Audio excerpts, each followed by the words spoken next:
fellow, and I came across these words.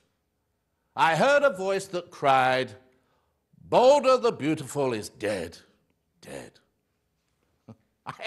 I had never even heard of Boulder, yet these words brought on an extraordinary mystical feeling, a notion of great cold expanses of northern sky. I couldn't say exactly what I felt, only that it was a sense of exhilarating joy, and the more I tried to recapture the initial sensation, the more it slipped away. I think as a child I was very precocious. I once remember walking into my parents, I think I was only 4 years old at the time, and saying that I did not like Clive, much less did I like Staples, and that I would only answer to the name of Jaxie. And from that time on, I was known as Jaxie Lewis, which was later modified to Jack. When I was 6 years old, Mother took Warnie and I to France for a short holiday. Father didn't come. Father was a man married to daily routine, so holidays were anathema to him. Anyway, when we got back, I happened to bump into Father in the living room. "Oh, hello, Jack," he said. "How do you like France?" I said, "Well, I like it very much, Father, though I find I have a prejudice against the French." "Oh, really?" he said. "Why is that?" I said, "Father, if I knew that, it wouldn't be a prejudice, would it?" It's one of the first times I ever saw him speechless. Mother just burst into laughter.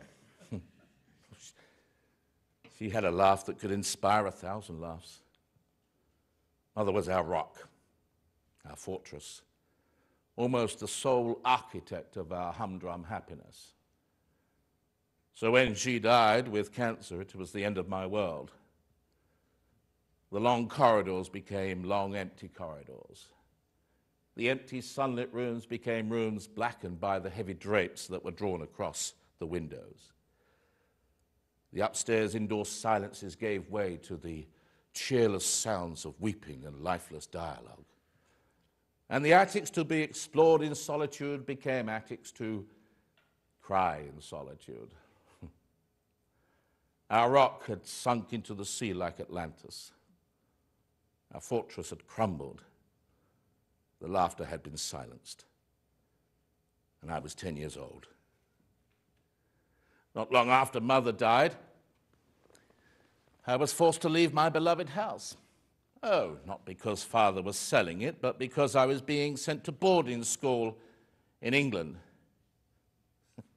Can you imagine the desolation of a 10-year-old boy who has been stripped of much of what he holds dear and then finds himself traveling to a foreign and foreboding land?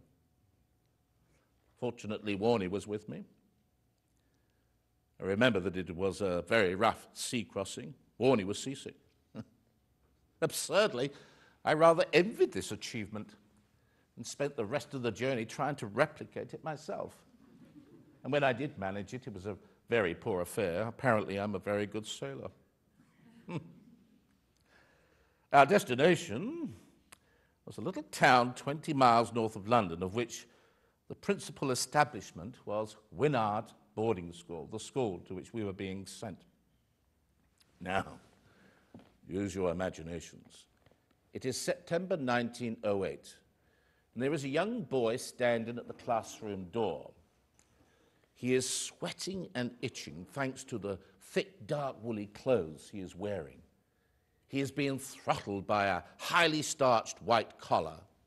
His feet are already aching in unaccustomed boots, and he is wearing knickerbockers buttoned up to the knee. Worst of all is a bowler hat, apparently made of iron, which grips his head. That was me. And I remember thinking then that if prison uniforms were anything like this, then I would remain a model citizen for the rest of my life. Wynnard was a small school, 20 or so boarders. Thus, the teaching staff consisted of the proprietor and the headmaster. We called him Oldie, and his brow-beaten son, Wee Wee. Now, quite how he came to be named Wee Wee, one can only surmise. The in-joke amongst the boarders was that when he was being dressed for his christening, his infant baptism, someone forgot to put his nappy on. I think you call it a diaper. And then when he was being held over the font and felt water on his head, it started the waterworks at the other end, and the vicar said the first thing that came into his mind. Oldie lived in a solitude of power, like the sea captains in the days of sail, and he revelled in cruelty.